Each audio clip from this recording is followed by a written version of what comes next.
This is the Nevera, formerly known as the C2, and it's probably one of the most exciting cars of this decade. Partly because of the technology packed inside it, partly because of the ethos behind it, and partly because of the company that built it. Speaking of, we've all been pronouncing its parent company a little bit wrong. It's not Rimac, it's Rimac. It's a Croatian name. We all cool? Then let's continue.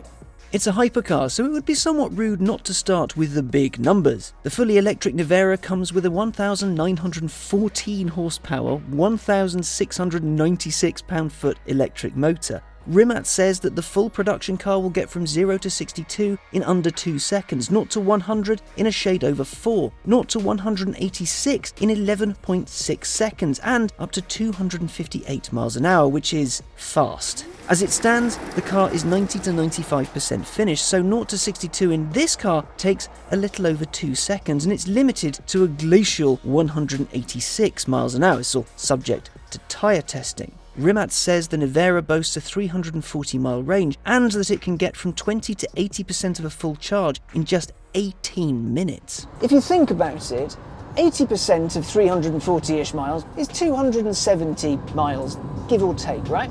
Now, you'd be lucky to get that if you had, say, a normal internal combustion engine supercar that you'd driven spiritedly, with some vigour. And then 18 minutes. Now, if you had a completely empty tank to refill, then you went into the petrol station and had a browse at overpriced M&Ms, then joined the queue, then paid, then got back into the car. That's roughly 18 minutes, isn't it? And it's that, as well as the fearsome speed, that makes it a realistic proposition. Realistic, however, is a relative term. See, Rimac will only build 150 of these and they'll cost 2 million-ish euros. So it's unlikely you'll see one whirring down the high street unless you live in Monaco. And in order to get it to do its fast charging dance, you need an ultra-fast 350 kilowatt charger, which might be a little tricky, at least for the moment. While it's packing a 120 kilowatt-hour battery capable of producing huge power and huge range, Rimac has gone to town ensuring the rest of the car works with the powertrain to up that range. The Nevera weighs 2,150 kilos. Not a featherweight, but as far as EV hypercars go, not too shabby. Now, part of that is down to its carbon fibre monocoque. It's basically the roof, the floor, the front, the back, the structural battery pack, all part of a single carbon fibre structure that's made in-house at Rimac. That weighs just 200 kilos. It's the single largest carbon fibre structure in the automotive industry. Aerodynamics are important here as well. To keep drag down, there's a flat floor and a Venturi effect rear valance, as well as active flaps to change where the air moves for cooling. The shape of the bonnet, pillars and diffusers keep drag low and cooling optimised as well. What I think is the coolest thing on this is the rear wing. It looks as though it's nestled neatly into the back of the car, but it isn't. It's active because of course it is. It's a hypercar. Now Rimac says it will react within a moment's notice depending on what you want the car to do. So for example, in track mode it'll give you the most downforce imaginable. If you want to try and reach the car's 258 mile an hour top speed, it will sink itself into the back, giving the car a 0.28 drag coefficient. And when you want to stop doing 258 miles an hour, it will also become an air brake. Stopping is taken care of with a set of 390mm carbon ceramic 6-piston Brembos on a brake-by-wire system, as well as regenerative braking, so you can recoup a little bit of juice while you're hooning. There are some mind-blowing driver assistance technologies on this. So it's got all-wheel torque vectoring. Essentially, the wheels read what's happening under the car and then shuffle torque to where it needs to go. It can also transform the car, so if you want it to be a little bit more sure-footed with a little bit less than the full whack of power, you can have that. Or you can turn it into a big drift monster if you want to. That said, it is quite easy to find the limits of physics and kind of break them in this because there is a lot of power and not everybody's that confident, say, on track. This has your back. It's got an AI driver coach. So when you're going around, at the moment, certain limited tracks, there's an overlay on the infotainment screen that'll show you the best line and the car will guide you around it to knock seconds off your time. It uses the car's radar, LiDAR, ultrasonic sonars and its own NVIDIA electronic brain, and it'll see you around. And if the car doesn't have the track built in, let's say Rimac said that you just need to drive around a couple of times and the car will figure out what's best. That's mind-blowingly clever. It feels as though I'm sat in a carbon fibre rocket sled, albeit a silent one. And that's before I find myself at a runway with a full charge and permission to launch. Okay, nail the brake, nail the gas, ready for launch, 3, 2, 1, go. Whoa! Whoa!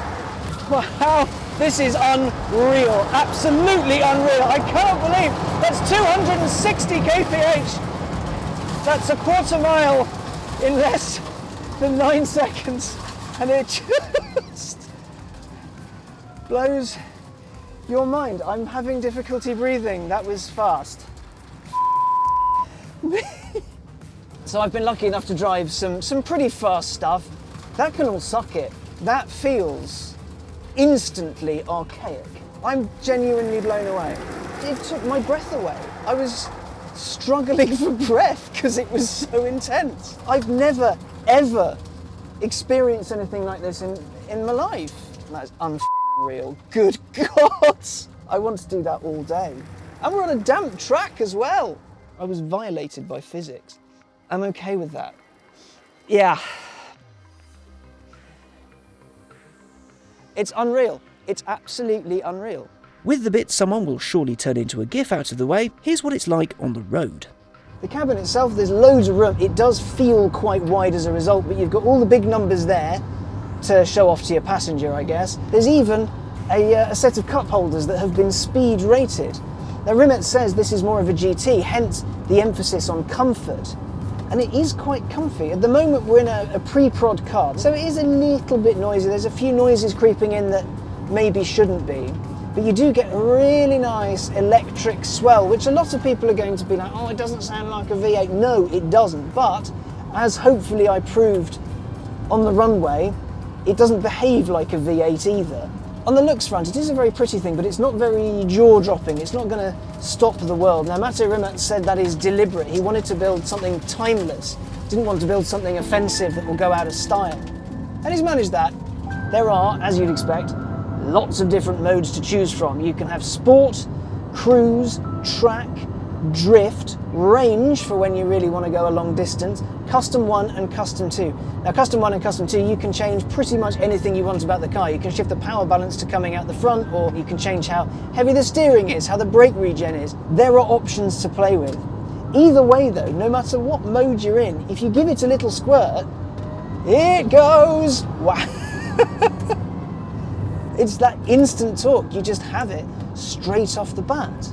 And yeah, we talk about that with EVs all the time. Oh, it's got instant torque and isn't it impressive? But with this, because there is so much of it, you do have to actually change your driving style quite drastically to make sure you don't end up firing yourself into someone else's horizon. Don't give it the full beans when you want to overtake someone. Give it half. That's all the beans you need. Half beans, half beans. Half beans is still quite a lot of beans. Now this has some pretty funky drive-by-wire tech on it, so the steering is steer-by-wire. Feedback's fairly good. They say they've got a little bit of a way to go, but in sport mode, it's decently weighted. Like, you do get a good impression of what's going on up front, and the reaction is instant. You know, it's a weight-saving thing, it's a packaging thing as well. Nothing in this car is wasted space. The brakes are the most fascinating because there's no real physical connection between the pedal and the massive Brembo disc. There is one in case of emergency, but really it's done by wire. They have a brake feel simulator.